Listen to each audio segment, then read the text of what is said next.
Okay, good evening. Hope you're all doing well.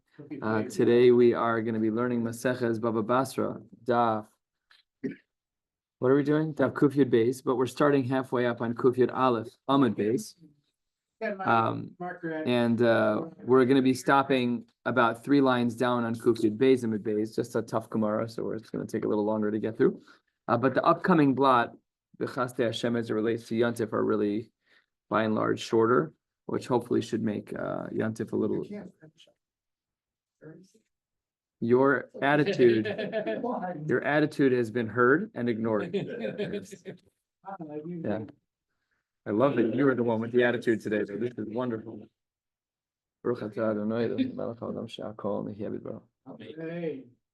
You'll see why when we get there. You'll get there. Okay, so we're halfway down on Kuf Yud Aleph Amud Beis. And we've been discussing various halachos, most of which were hinted to or explicit in the Mishnah, about Yerusha, who can be Yoresh who. And in our Mishnah, we had a din, as we see here in the 2 dots, V'ha'ish es ishto. A man can be Yoresh his wife. Now, yes, they're related through marriage, but it's not like a blood child, right? They don't have a blood relationship. They're married, but it's not like a blood family. It's not like a son or a daughter or a father or a brother. It's different. So the Gemara wants to know, how do we know that, in fact, a man can be Yoresh his wife? So what the case would be, Reuven's married to Rachel or whatever, Shimon's married to Shoshana, and the wife dies. The husband can be Yoresh the wife. How do we know this to be true? So this is a brisa, the Tanu Rabbanon. We saw this brisa already, the Tanu Rabbanon, She'ero zu ichtom. That She'ero, when the pasuk says She'ero, and just to have the pasuk here on the side, it says that if im ein achin la'aviv, if there is no brothers of the father, unusatemes nachala so li she'ero, and they give the nachala to she'ero, to the she'er, which is the wife hakarve elav mishpachto via rash osa, and he can inherit her. This is what the pasuk says. So the Gemara says she'er zu ishto malamed shabal yorish es ishto yochal af hi tirashenu. Perhaps she can inherit him. That if the husband dies, the wife gets a Yerusha, which is typical in regards to wills and those kinds of things that people do set up. I know, for example, on my life insurance policy, my wife is the beneficiary. It's not Yerusha per se. It's also actually not my money yet, right? I only pay the principal. I don't pay the payout. That's not actually my money. It's only earned at death, Rahman al-Litzlan. So the Gemara says, how do we know? Perhaps we should assume that a woman inherits her husband. No. Says the Gemara, Talmud Lomar, the rest of that very same pasuk says, V'yorash osa, hu yoresh osa, ve'ein hi moreshas osa. So says the Gemara, I want to agree with you, but the problem is v'hakroi lav hachiksivi. That's actually not how the pasuk is written. And if you look at the pasuk, what does it say? V'im ein achim la'aviv. If the man doesn't have brothers, unusatemes nachala so lishe'ero, he gives it to the she'er. What did we just say the she'er was? His wife. You're trying to read the pasuk in a way that the pasuk itself doesn't read. The pashtus of the pasuk doesn't read that way.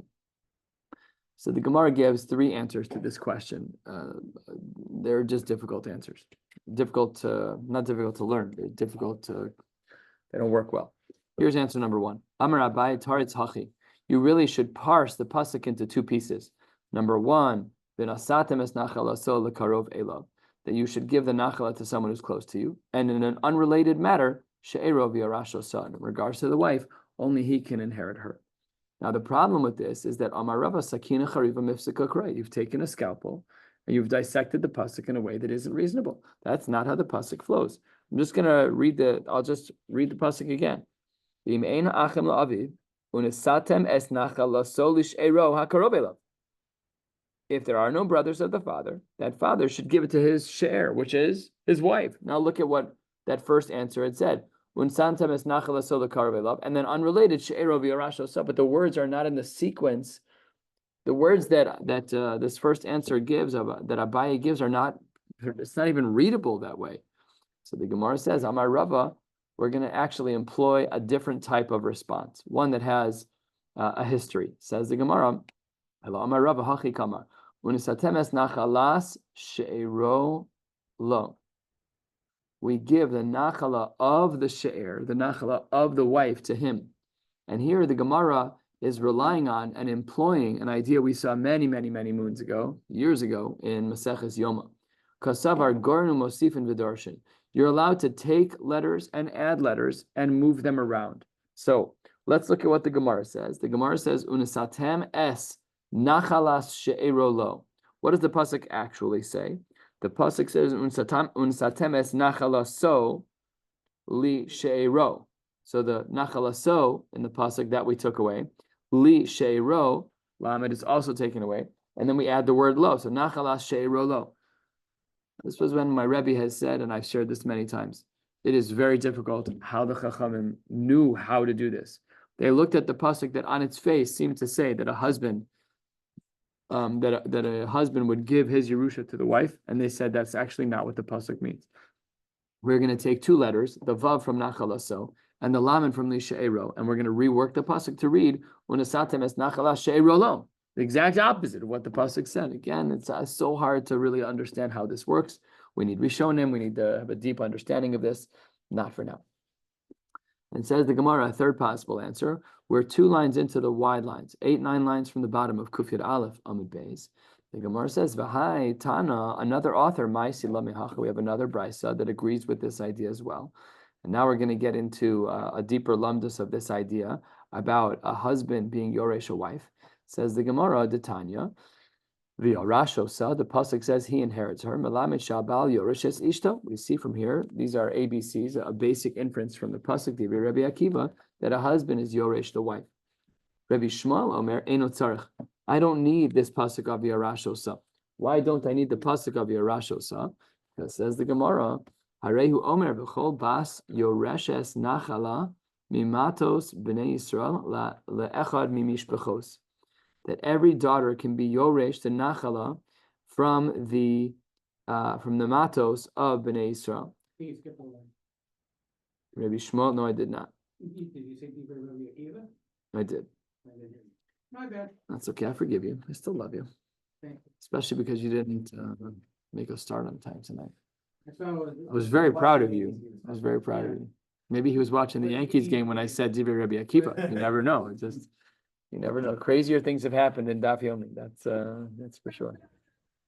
So that's the shita of Rabbi Akiva. Rabbi Shmuel holds a little differently. Rabbi Shmuel says, Rabbi Akiva, you don't need that pasuk of Yarashosa. He says, Eino tzarech. Why? Because Harehu Omer, we have another pasuk.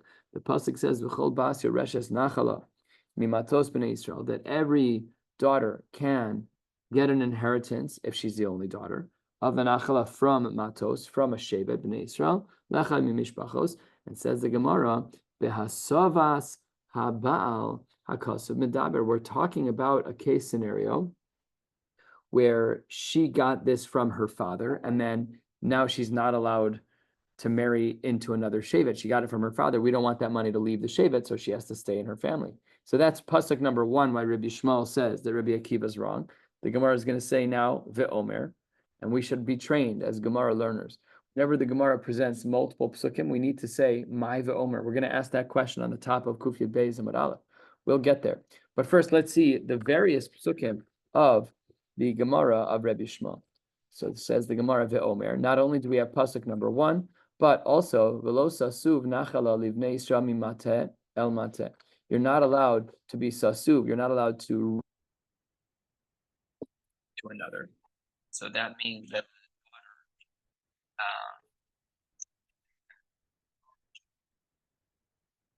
daughter cannot give her Yerusha to her husband. That's daughter is going to give her Yerusha to her husband, which is this. So therefore, we know that requirement.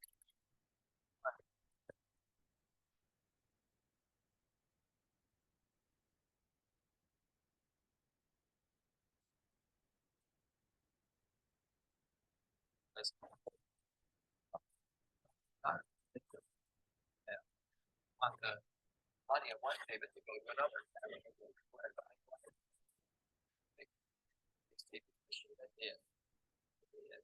Case scenario where the money is going to be transferred. That's the pasuk that we have over here, and in the Mar Makomo. So we hear at the bottom it says Bamidbar, Lamed Zayin, pasuk Zayin, and the Omer 2 psukim later. The Gemara says 3 lines from the bottom, it's almost identical. Almost identical language. So this is, what is this? Our third pasuk that was brought here, second or third pasuk. The Omer, and we have another pasuk here. Elazar ben Aharon, base, Ru Osel, Begivas, Pinchas ben So look at this pasuk. Elazar ben Aaron HaKohen. Pinchas ben Elazar ben Aaron HaKohen. Elazar was the son of Aaron. Pinchas was the son of Elazar.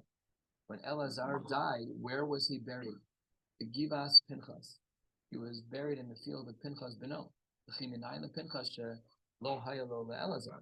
How could Pinchas have? No, it didn't belong to him. It belonged to Elazar. What?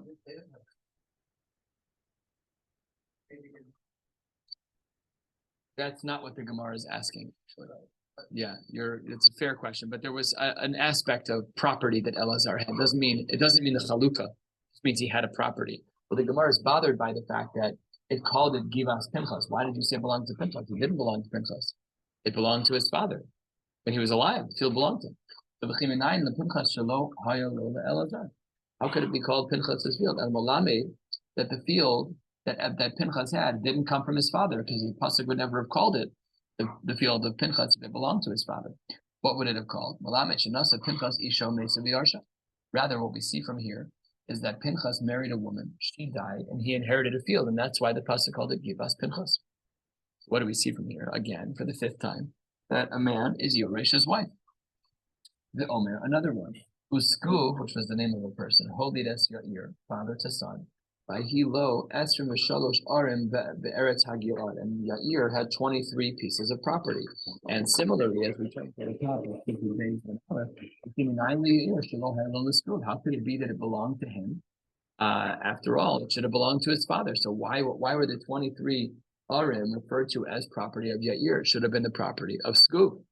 The Gemara says here, same as before, same as Pinchas, same here as well. So the Machlokes Rabbi Akiva and Rabbi Shmuel. Rabbi Akiva says, I know that a woman, her husband inherits her based on the pasuk of, so over here, based on the pasuk of Rabbi Shmuel says, unnecessary, we already have 5 other psukim.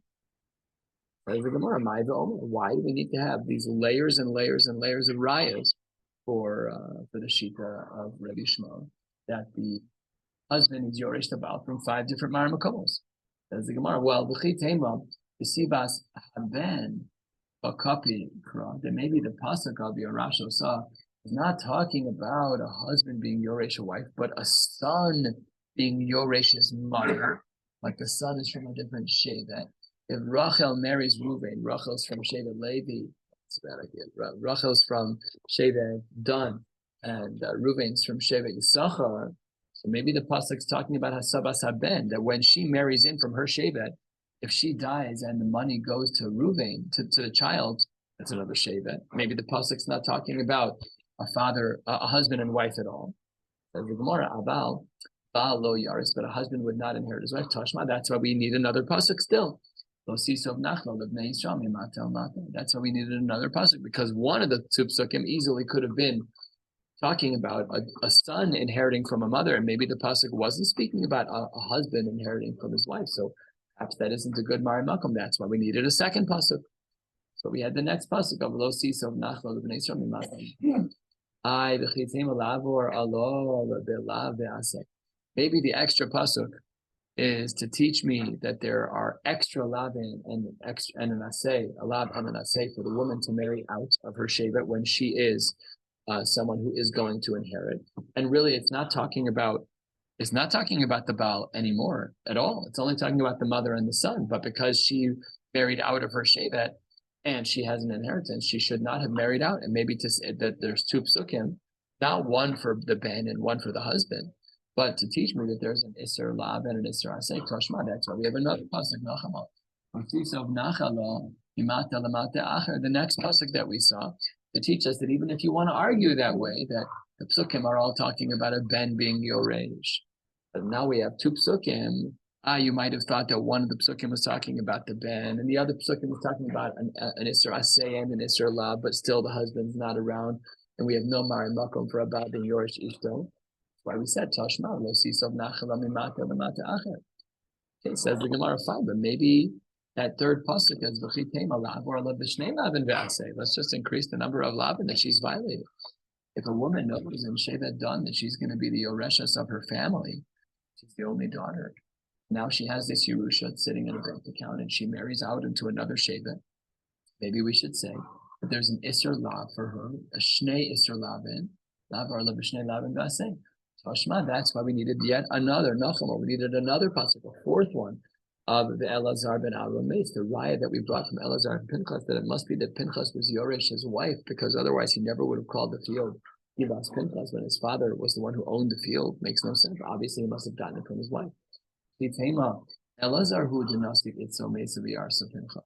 Maybe no, maybe it wasn't Pinchas who was Yoresh from his wife. Maybe Elazar remarried after he had Pinchas.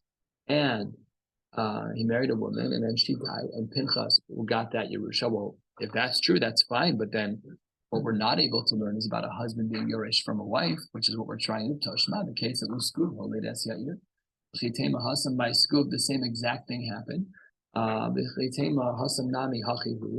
maybe Skub remarried and Yair was Yoresh from the mother, but not again that a husband can be Yoresh from the wife. And can't well, why then do we need to have the two psukim, one talking about Pinchas and one talking about Skub? It must be that we have a father, that we have a man who is able to be Yoresh his wife. That's why the Mishmar had this multi-layer of psukim. An unbelievable amount of effort that Rabbi Shmuel is going through, and I don't understand. One question. Rabbi Akiva literally said two words. Rash, Rabbi Akiva was looking at things simply. He's like, look, the guy pasuk in Chumash, he can inherit her. Pretty simple, right? And Rabbi Shmuel is like, we don't need that. We've already proved it from 5 psukim. I don't understand.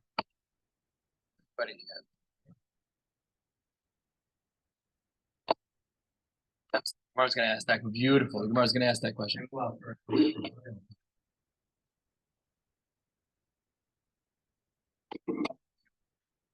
Ooh, did you learn this, Gemara? Recently. I've never learned this before. That's exactly what's going to happen. These are 2 kashas in the Gemara right now.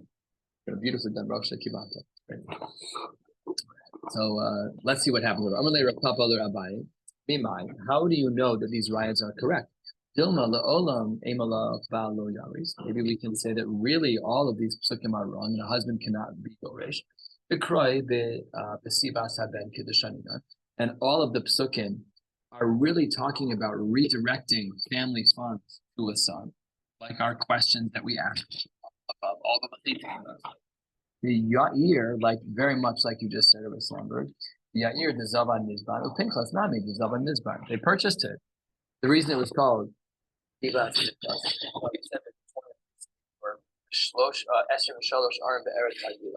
reason why we said it is because they purchased them. It's not everything has to be a Yerusha. Pinchas the Zavan Mizbar Momatzis. You can't say that about Pinchas because Pinchas buried his father in that field. He buried Elazar in this field called Yivas Pinchas. In Cain, in fact, it was true that it was a Yerusha, and it was a Steachuza. It was a family heirloom property, and it was because it was right around the Chalukah of Eretz Yisrael, because it's Moshe. It's all the same generation. It's Pinchas, ben Elazar, ben Aaron HaKohen. So this is the grandchild generation. The Chalukah happened 50 years ago, 40 years ago. So if in fact this was a Steachuza, then it's Choseres B'Yovel, V'Nimsa, that Elazar, who was a tzaddik, covered B'Kever She'eino Shalom. That's Pasnish. You're not going to bury someone in a property that's not covered for them. You're not going to bury, Elazar is not going to be buried. Pinchas won't bury his father in the Steachuza because it's going to be Choser B'Yovel. Ela, you're right.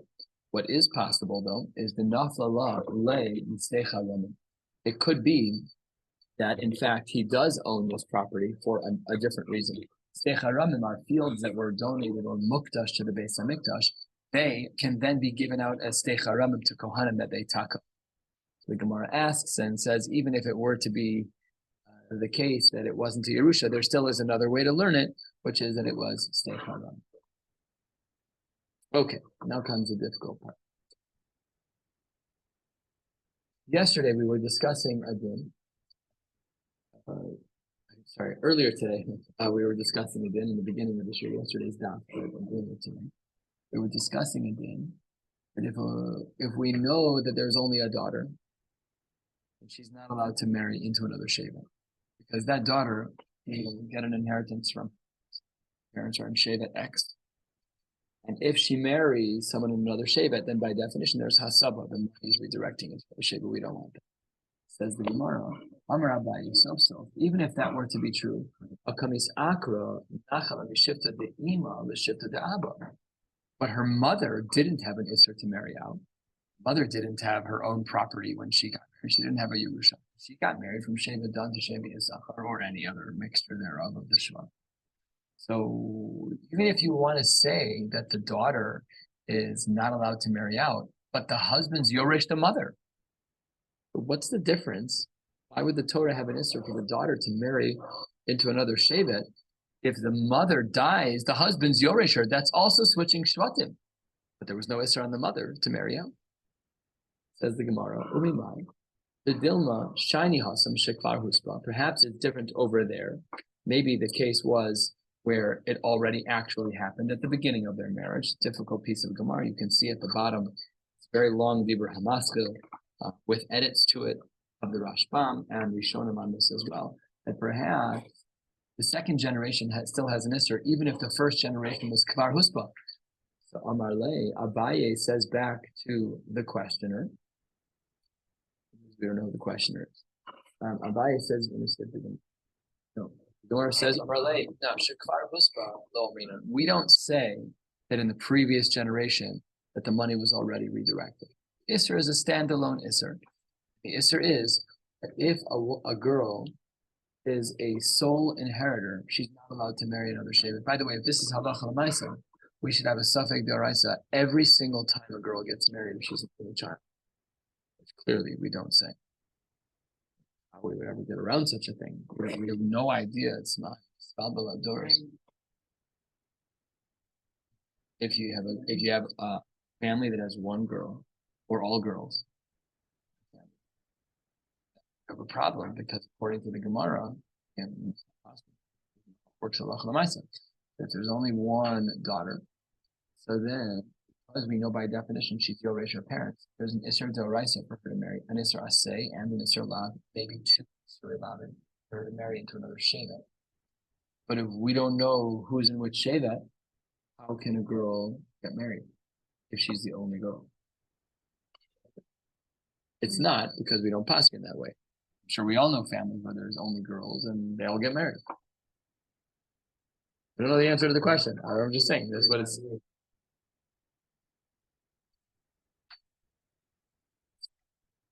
I don't know. It's just the redirecting funds from one Shevet to another. Who cares where you live?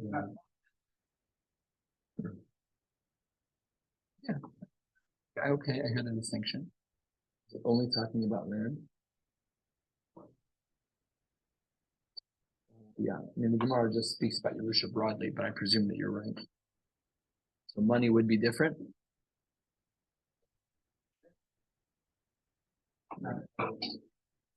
Physically, it doesn't. Maybe I could bring a riot to what you're saying, which is that the example of Pinchas was property, and the example of Seguv on the bottom was Es V'Shalosh Arim Be'eretz Gilo. The two psukim that Rabbi Shmuel brought as two of his five rayas are both talking. Okay, that's very good.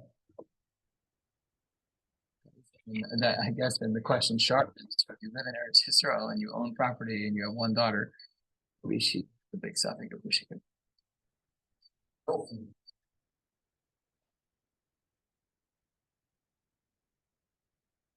What say what you mean? What does it mean?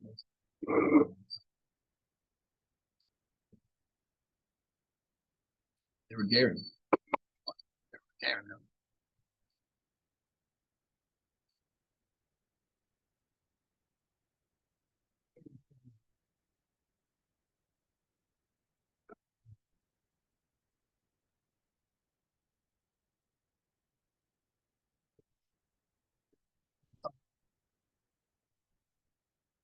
Property.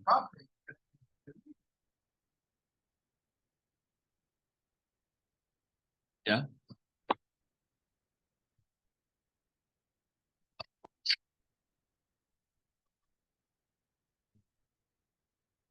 Okay, here.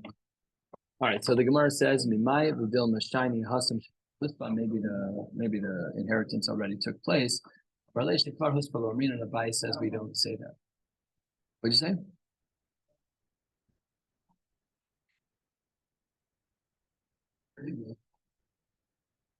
True. Amar le Rav Yemar le Rav Ashi. If we would have said Kvar Huspa, Abai didn't want to say that. But if we would have said Kvar Huspa, Hainu Dimatuk Makra, Ben Besivas Haben, Ben Besivas Haba, then I could understand why the Psukim would speak both about a Ben and about a Baal in regards to redirecting. That all makes sense to me. And she should therefore marry within the same Shevet because we don't want the properties to be reallocated. If we don't say the rationale of Kvar Huspa, if she marries someone within the same family of her own father, so then it shouldn't be a problem at all. Anything that she would have received from her mother, because we said we don't say Kvar Huspa, so anything she would have received as a Yerusha, well, then it would have gone to her father's Shevet, no matter what would have happened. Says the Gemara, the case must be the min sabinan law, the gavra, she needs to marry a man who has the following resume. The avuhi mishivta de avuha, the ime mishivta de ime. She has to marry a man where the man's father is of the same shevet, and where the man's mother is of the same shevet as her parents. That prevents any further scandal of getting rid of property. Says the Gemara on the top of Kufiyat Beis in the dirt. If this were to be true, what you're saying, that she needs to only marry a man whose parents have the same respective roots as her parents. So then, why does the pasuk say le'echad mimishpachas mata avia ve'ima mibaylev? Should have said the pasuk should have said both mother and father. Gemara says no. Iksiv hachi. If it was in fact, if had the Torah been written the way that you just recommended of mimishpachas mata aviha ve'ima and havamin afilu ibcha, maybe it could be even reversed. Or even if she marries a man where the father of the man is her mother's shevet, reversing the genders, and the mother of the man she marries is her father's shevet, perhaps that should also work.